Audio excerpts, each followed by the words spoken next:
그래도 어쨌든 제가 5단계로 나눠봤어요. S는 핵심 선수, 그리고 A는 주전급 선수, 그리고 B 준주전급, C 방출 대상, D 방출. 근데 일단 티어리스트를 작성할 때 제 개인적인 의견이 가장 크게 들어가는 점, 그건 이해해 주셨으면 좋겠고, 그리고 이게 24-25 시즌을 이번에 우승을 하긴 했지만 어쨌든 리그 성적은 완전 꼬라 박았잖아요. 17위이기 때문에 무조건 좋게만 평가를 할 수는 없어요. 되게 냉혹한 현실이 앞에 있기 때문에. 그래서 유로파도 같이 평가를 하면서 리그 순위까지 같이 감안해서 봐야 될 것 같아요. 그래서 S급 핵심 선수들, 일단 골키퍼부터 수비진, 미드진, 그리고 공격진으로 나눠질 건데, 일단 포스터는 나름 플레인 코치 느낌으로 이번 시즌 좀 고생을 해줬죠. 그리고 비카리오가 없을 때, 그리고 킨스키가 영입되기 전에 나름대로 땜빵 역할을 많이 해줬지만, 솔직히 포스터가 나왔을 때 팀 성적이 너무 안 좋아가지고 좋은 평가를 줄 수는 없어요. 그냥 열심히 했다? 근데 포스터는 D가 맞는 것 같아. 그리고 킨스키, 어떻게 보면 이제 킨스키가 세컨 옵션 골키퍼죠. 근데 이 선수를 방출 대상으로 놓기에는 중간에 와서 리그컵에서도 되게 좋은 성적을 보여줬고, 비카리오 대신해서 오자마자 바로 주전으로 투입되면서 팀에 적응할 시간도 없이 되게 잘해줬던 것 같아요. 근데 좀 요행 같은 게 많더라고요. 갑자기 상대 팀에서 강하게 압박이 들어오는데 드리블을 하려고 하지 않았나, 뭐 그런 모습을 자주 보여줬는데, 그거 말고는 방출 대상급은 아닌 것 같죠. 준주전에 놓을게요. 그럼 이제 비카리오를 A에 놔야 되나 S에 놔야 되나 봐야 되는데, 지난 시즌에 토트넘에 오자마자 비카리오라고 불리면서 되게 찬사를 받았잖아요. 근데 이번 시즌에는 부상 공백도 좀 길기도 했고, 이 선수가 무조건 핵심 선수다 라고 보기엔 어려워요. 거기다가 이제 리그 순위는 완전히 바닥을 쳤는데 유로파에서 반더벤 아니었으면 이 비카리오 실수 때문에 질 뻔했죠. 그렇기 때문에 이번 시즌 활약만 놓고 보면은 핵심 선수는 아니었던 것 같아요. 지난 시즌에는 S에 놨을 거예요. 근데 이번 시즌만큼은 A이지 않을까. 센터백, 수비진 라인으로 한번 가볼게요. 일단 벤 데이비스.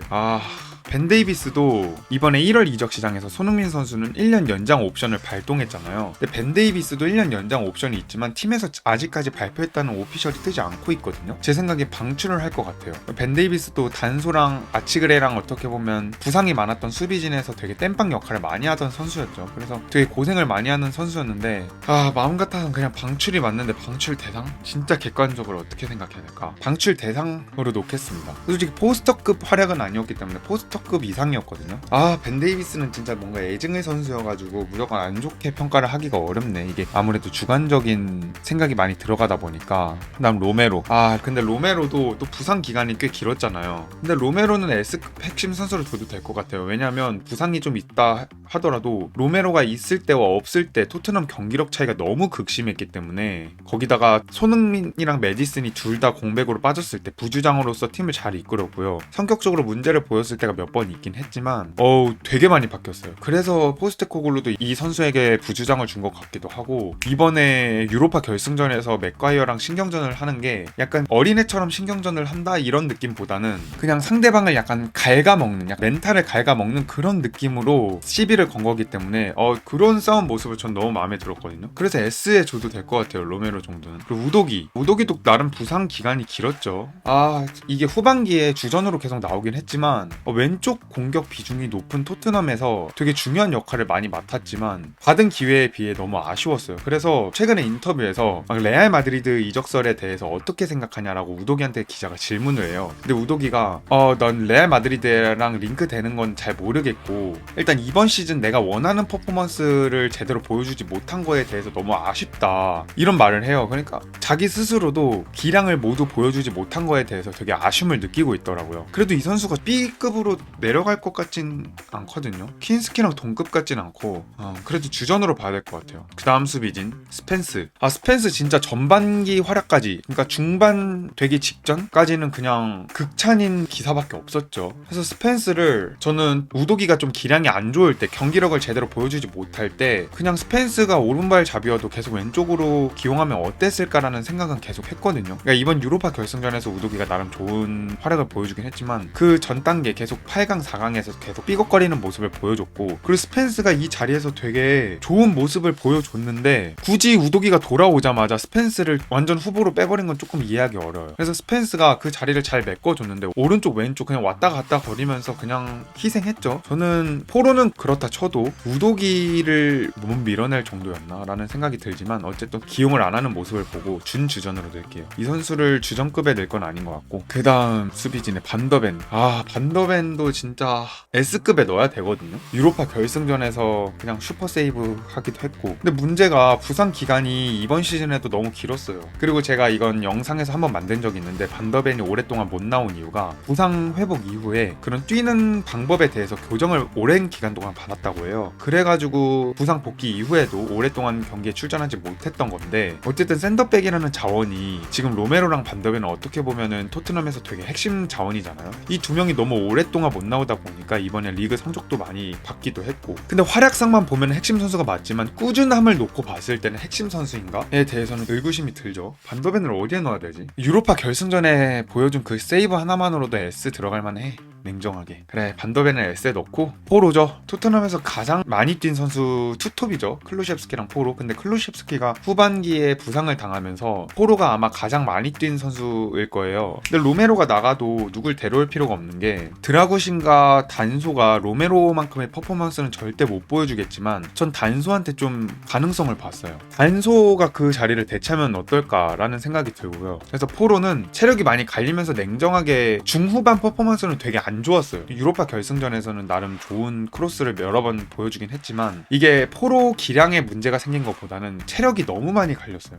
이 선수한테 네 기량 왜 그래? 니 왜 이렇게 기복이 심해? 이렇게 말할 수는 없죠. 이렇게 꾸준함을 보여준 것만 해도 그렇게 줄부상이던 토트넘 스쿼드 속에서 유일하게 사람 역할을 해줬던 그런 선수기 때문에 핵심 선수로 넣어도 좋을 것 같아요. 포로 정도면. 지금 반더벤이 저는 애매해서 그렇지 로메로랑 지금 포로는 완전한 S 핵심 선수라고 생각하거든요. 이번 시즌만 놓고 봤을 때. 그 다음에 이제 드라구신은 솔직히 냉정하게 봤을 때 빠른 선수가 아니잖아요. 근데 반더벤이랑 로메로가 동시에 부상을 당하면서 어떻게 보면 로메로의 역할도 하고, 그리고 반더벤처럼 스피드를 이용해서 후방을 지켜야 되는 그런 역할도 했단 말이죠. 거기다가 이제 계속해서 모든 대회 모두 떨어지지 않으면서 그냥 체력이 갈려 나갑니다. 그래서 어떻게 보면 이 선수도 장점인 역할을 부여받지 못했죠. 그런 점이 너무 아쉬웠는데 중후반부터 장기 부상을 당하면서 결국 시즌 끝까지 복귀를 하지 못했죠. 그런 모습 때문에 주전급으로 주긴 조금 아쉬운 것 같아요. 계속해서 땜빵 역할을 해줬으면 주전급까지는 갈 수 있었지만 장기 부상을 너무 오랫동안 당했다는 게 너무 아쉬운 것 같고요.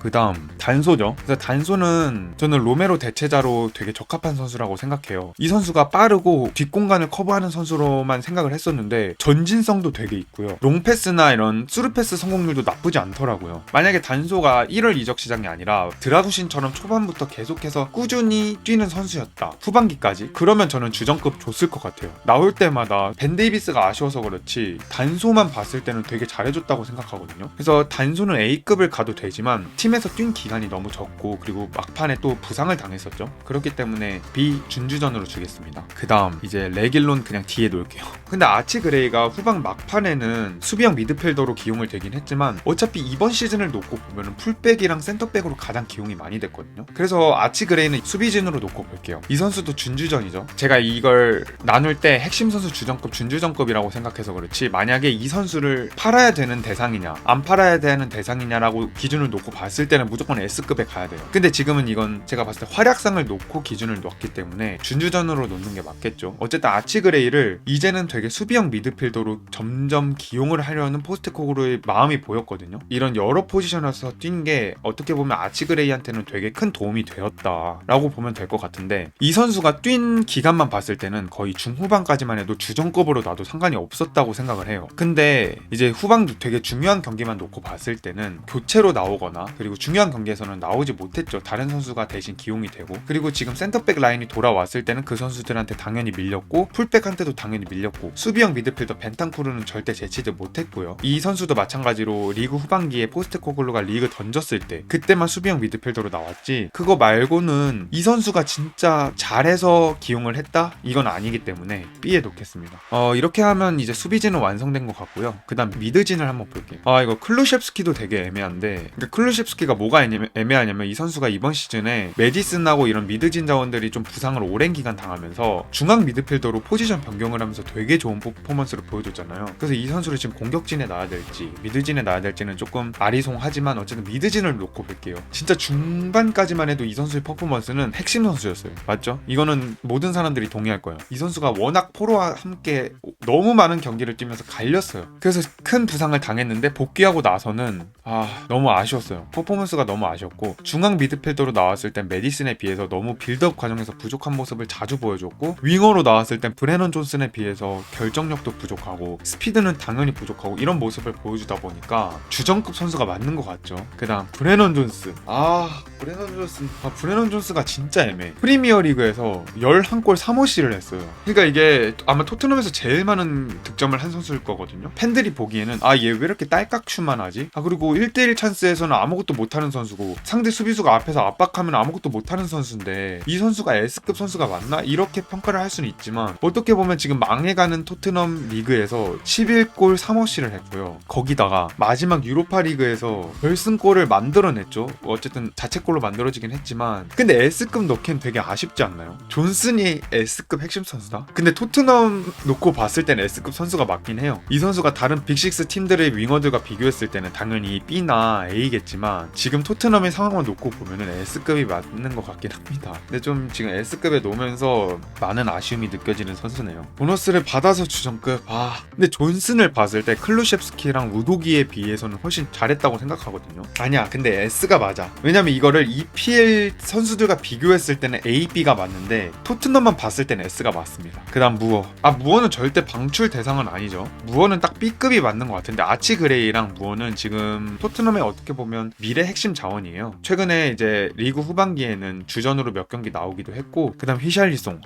마음만 같으면 제가 아까 말했던 것처럼 이 선수를 유지해야 되냐 아니면 방출해야 되냐라고 했을 때는 전 D에 놓고 싶어요. 근데 이 선수가 부상 기간은 되게 길지만 히샬리송을 경기력 측면만 놓고 봤을 때는 저는 되게 잘했다고 생각합니다. 부상 기간이 너무 길어서 문제지. 전 준주전급 주고 싶은데 일단 유로파 결승전에서도 손흥민 대신해서 나왔는데 되게 좋은 활약을 보여줬죠. 수비할 때도 되게 적극적인 모습을 자주 보여줬고 그리고 전방에서 키 큰 체격을 이용해서 제공권을 많이 따주는 모습도 보여줬고요. 그래서 솔랑케의 부담이 많이 줄어들었죠. 이제 히샬리송까지만 하고 다시 미드진으로 넘어가 볼게요. 그래서 히샬리송은 이걸 A를 줘야 되나 B를 줘야 되나 좀 너무 부상 기간이 길었어가지고 보여준 퍼포먼스는 좋지만 꾸준함을 봤을 때 저는 B를 주겠습니다. 다시 미드진으로 돌아와서 메디슨은 딱 주전급이죠. 그리고 일단 메디슨을 봤을 때 기복이 너무 심했어요. 후반기 퍼포먼스는 되게 좋긴 했는데 왜냐면 벤탄쿠르랑 베리발이 이렇게 안정적인 중원 조합을 가져가면서 메디슨이 수비적으로 좀 부담감을 많이 내려놓으면서 자기가 보여줄 수 있는 퍼포먼스를 잘 보여줬다고 생각해요. 그래서 후반 퍼포먼스만 봤을 때는 S급을 줘도 된다고 생각하는데 이 선수도 어떻게 보면 부상 기간이 너무 길어요. 메디슨은 전반기에 잘 뛰다가 또 부상당하고 그 다음에 복귀했을 때는 체력적인 이슈를 오랜 기간 동안 보여줬고 그래서 한 65분 정도 됐으면 포스테코글루가 가장 먼저 교체해주는 선수가 메디슨이었죠. 그리고 이제 후반기에 또 잘하는 것처럼 보이다가 또 중요한 경기가 되니까 또 부상으로 빠져. 그렇기 때문에 저는 메디슨 A급으로 주겠습니다. 그 다음 미드진 한번 봐볼게요. 베리발.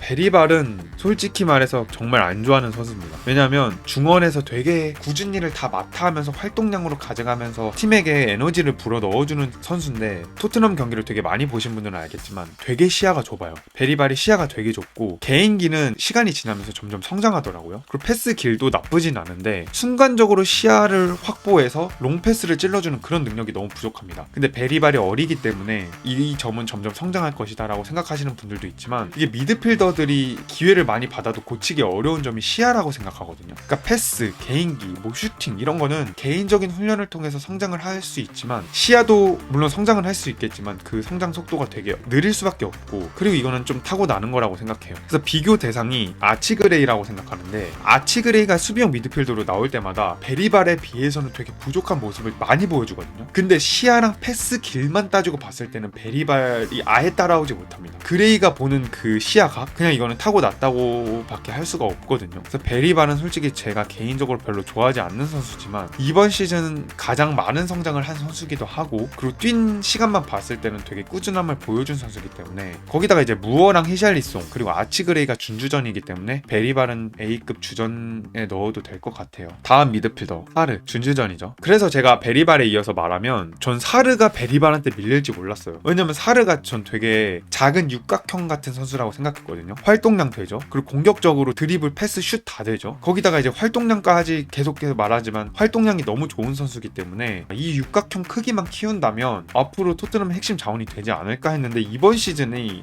좀 많이 말아먹은 시즌인 것 같아요. 사르 입장에서 보면 베리발에 비해서 너무 못했기 때문에 B 준주전이 맞는 것 같죠. 거기다가 이제 벤탄쿠르죠. 벤탄쿠르는 뭐 핵심 선수예요. 솔직히 이 존슨 앞에 있어야 돼. 그러면 이거 선수들을 왼쪽부터 가장 핵심 선수들로 한번 정리해서 넣어볼게요. 로메로랑 벤탄쿠르가 저는 왼쪽에 가장 있어야 된다고 생각하고요. 그 다음 포로 반더벤, 존슨 맞는 것 같아요. 이렇게 하면 조금 여기 안에서도 순위가 나눠지니까 A급에서도 비카리오가 A급에서는 1등인 것 같고 우도기, 메디슨, 그 다음 클루셉스키, 베리발로 넣을게요. 그리고 B에서는 스펜스, 아치그레이, 히샬리송을 이쯤에 놔야겠다. 히샬리송, 킨스키, 그 다음 드라구신, 단소, 무어 이렇게 넣을게요. 그래서 이제 벤탄쿠르 이야기로 다시 넘어가 보자면 포스테코글루가 인터뷰를 통해 이렇게 말해요. 내 전술의 가장 핵심적인 선수는 벤탄쿠르다. 그만큼 이 선수에게 정말 많은 신뢰를 보여주고 있고 그리고 기존에는 좀 장기 부상을 여러 차례 당하던 선수였잖아요. 유리몸의 기질이 보였는데 중반부터는 그냥 꾸준함까지 완벽히 장착을 해버렸죠. 거기다가 이제 포스테코글루가 후반기에는 좀 수비적인 전술을 기용하면서 투볼란치 전술을 기용했지만 원래 가장 많이 기용했던 전술은 원볼란치인 경우가 많았잖아요. 그래서 그때 벤탄쿠르가 포백 라인 보호나 아니면 수루패스 찔러주는 그런 능력 자체가 너무 좋았기 때문에 전 벤탄쿠르는 무조건 S급 선수라고 생각합니다. 벤탄쿠르가 거기다가 지금 계약 기간이 1년밖에 남지 않았어요. 그래서 다음 감독이 오더라도 벤탄쿠르는 재계약을 해야 되지 않을까 싶고요. 거기다가 벤탄쿠르가 무슨 29살, 30살이 아닙니다. 지금 27살이에요. 벤탄쿠르가 딱 전성기 나이에 들어선 선수기 때문에 토트넘이 아무리 리빌딩을 하더라도 어쨌든 핵심 선수는 남겨놔야 될 거 아니에요. 전 거기에 이제 벤탄쿠르가 중심이 되면 어떨까 이런 생각이 듭니다. 그래서 벤탄쿠르는 S급, 그 다음 이제 비수마, 주전급이죠. 비수마가 냉정하게 클루셰, 베리발,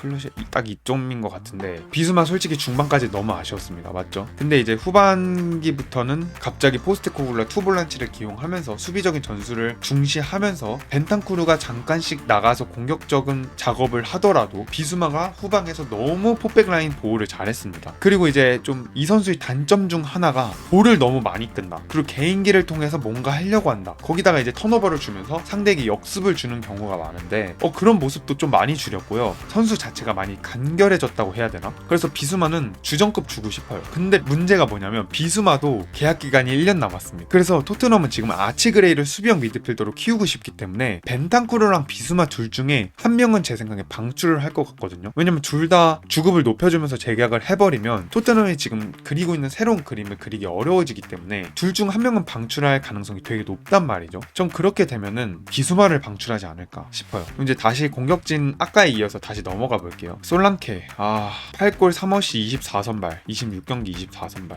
평점 6.64. 근데 솔랑케는 저는 왜 S급을 주고 싶냐면 토트넘이 초중반에 많이 헤맸잖아요. 냉정하게 후반까지도 많이 헤맸다고 볼 수 있겠죠. 그 과정에서 미드진도 많이 붕괴되었고 윙어들도 계속 로테이션을 통해서 누가 주전인지 자리를 잡지 못했어요. 왜냐면 존슨도 꾸준하게 나오긴 했지만 어떻게 보면 오드베르가 복귀했을 때 잠깐 자리를 뺏기기도 했고요. 베르너한테 뺏기기도 했고 근데 솔랑케는 그 와중에 항상 주전 자리를 지켜줬거든요. 후반기엔 부상을 당하긴 했지만 그렇다 보니까 안정화되지 않은 스쿼드 속에서 솔랑케 혼자 저쪽 스트라이커 깊숙한 곳에서 되게 고군분투를 많이 했다고 생각하거든요. 그리고 이 선수가 해리케인에 비해서는 부족하다고 생각하지만 어쨌든 등딱을 통해서 연계도 되게 잘해줬고요. 그리고 팀이 필요할 때 득점도 여러 번 넣어준 선수였다고 생각을 하거든요. 근데 이 선수를 A급에 넣기엔 너무 아쉬운데 기록한 공격 포인트만 봤을 때는 A급이 맞거든요. 근데 이 선수를 봤을 때 보여준 꾸준함을 생각해보면 S가 맞다고 생각해요. 이건 지극히 개인적인 생각입니다. 그 다음 손흥민 선수죠. 손흥민 선수도 S급 선수는 맞죠. 존슨을 S급 줬는데 손흥민을 A급으로 내려라? 이건 말이 안 되니까. 거기다가 손흥민은 후반기에 부상을 당한 거 말고는 꾸준함도 되게 보여줬던 선수거든요. 근데 냉정하게 벤탄쿠르보다 좋은 기량을 보여줬다? 그건 아니라고 생각해요. S급 핵심 선수는 맞는데 지금 포로 다음이냐 아니면 벤탄쿠르 다음이냐 이게 지금 헷갈리는 거지. 무조건 손흥민을 1등으로 놔라? 이거는 절대 아닌 것 같고요. 딱 손흥민 선수가 네 번째지 않을까. 그쵸. 로메로도 그래서 근데 전 로메로가 24선발 30경기 경기수 차이가 많이 나긴 하네. 지금 댓글로 말씀해주신 게 어느 정도 이해가 되네요. 내가 로메로를 너무 고평가하고 있는 건가? 그럼 이렇게 꾸준함까지 따지면 벤탄쿠르가 1등이 맞네. 로메로 손흥민이 이거 진짜 헷갈리네. 근데 손흥민 선수가 냉정하게 벤탄쿠르보다 위라고 생각하기는 어려울 것 같은데, 전 네 번째가 맞는 것 같아요. 벤탄쿠르 로메로가 거의 제일 잘했다고 생각하고, 그 다음 포로, 클루셰프스키도 만약에 후반 끝까지 그렇게 뛰었으면 S급이 맞았겠지만 A에 낫고, 그 다음 포로 손흥민이 맞을 것 같거든요. 근데 손흥민 선수가 진짜 애매하네. 저는 로메로가 그래도 한 20경기는 뛴 줄 알았거든요. 근데 로메로가 18경기밖에 못 뛴 거 보고 조금 아쉽다라는 생각이 드네요. 근데 포로가 진짜 꾸준함만 따졌을 때 무조건 앞이 맞거든요. 근데 나왔을 때 경기력의 기복이 너무 심했어요. 손흥민 선수가 영향력은 되게 컸죠. 포로, 로메로, 소니, 벤탕. 근데 포로를 맨 앞에 놓기엔 좀 아쉽다고 생각해가지고 이렇게 딱 가겠습니다. 그러면 포로랑 손흥민만 딱 이렇게 바꿔서 이렇게 가보겠습니다. 그냥 베르너 방출로 넣을게요. 베르너가 진짜 계륵 같은 선수죠. 제가 이제 여러 번 그런 직관을 갔을 때 베르너에 대한 팬들의 기대감이 되게 커요. 예를 들어서 다른 윙어 선수들이 공을 잡았을 땐 그냥 아무 말 안 하고 그냥 응원만 해요. 근데 베르너가 공을 잡으면 계속 앞으로 가라, 계속 한번 뚫어봐라, 그러면서 베르너 응원가를 계속해서 불러줘요. 거기다가 이제 저번 시즌까지 생각해봤을 때는 지금 이적료도 되게 저렴하게 평가받고 있기 때문에 저번 시즌 퍼포먼스만 생각하면은 완전히 이적하면 어떨까라는 생각이 들지만, 후반기에는 아예 후보 명단에도 포스트코글루가 넣지 않았죠. 그래서 D에 첫 번째로 놓겠습니다. 베르너는. 그 다음 오드베르 준주전급이 맞아요. 그럼 이 선수를 이제 어디에 넣어야 되냐? 딱 히샬리송 뒤가 맞을 것 같아요. 스칼렛은 되게 무어랑 토트넘의 미래의 선수라고 평가받는 그런 자원 중 한 명인데, 중후반기부터 이제 탈장 이슈로 수술을 받으면서 후보 자원에도 끼지 못했죠. 그래서 이제 방출 대상에 놓을게요. 근데 이제 제가 말했듯이 이 선수가 방출을 해라 이게 아니라 이번 시즌에 토트넘에선 보여준 게 없다. 딱 벤 데이비스보다도 보여준 게 없겠죠, 당연히. 그 다음에 이제 텔을 그런데 지금 주전급에 넣기에는 리그 너무 후반기부터 기용이 되기도 했고, 그리고 베리발, 비수마, 클루셰프에 비해서 보여준 게 너무 없어. 그래서 지금 텔을 계속해서 이적 협상을 하고 있는 것 같은데, 근데 레비도 되게 웃긴 게 어쨌든 선택적 이적 옵션을 달고 임대 영입을 한 거잖아요. 그럼 어쨌든 양 팀이 합의한 이적료가 있다는 건데, 지금 이제 시즌이 끝나니까 이적료 안 낮추면 너 영입 안 할 거야, 이렇게 다시 영입 협상을 하고 있다는 게 참 어떻게 보면 대단한 것 같기도 하고 진짜 지독하다. 그래서 원래 텔이 토트넘에 올 때 900억 정도의 이적 옵션을 달고 왔어요. 근데 레비가 거의 반토막을 내면서 영입하고 싶어 하는 것 같거든요. 그래서 제 생각에는 한 5,600 정도 선이면 영입을 할 것 같은데, 이번 시즌 자체에는 보여준 게 많이 없지만, 그리고 너무 팀에 늦게 합류한 탓에 좀 팀에 적응하기도 많이 어려웠죠. 가지고 있는 잠재력만 생각해 봤을 때는 이적료 협상만 잘 진전이 된다면 영입해도 되는 상황 같아요. 근데 그러니까 텔을 900억에 영입해라, 이거는 절대 반대죠. 근데 5,600 선에서 영입해라? 그거는 전 나쁘지 않다고 생각해요. 프리시즌을 거치고 이제 다음 토트넘 전술에 오랜 기간 동안 적응을 한 다음에 달라진 퍼포먼스를 보여줄 수도 있는 거거든요. 그렇기 때문에 텔은 좀 B 준주전급 경기력을 보여줬다. 그래서 토트넘 이제 티어리스트는 이렇게까지 할 거고요. 만약에 이적 시장이 끝나게 되면 다음 시즌엔 어떤 선수들이 잘하게 될까, 그런 티어리스트도 한번 해보려고 하거든요. 그때 한번 다시 해보고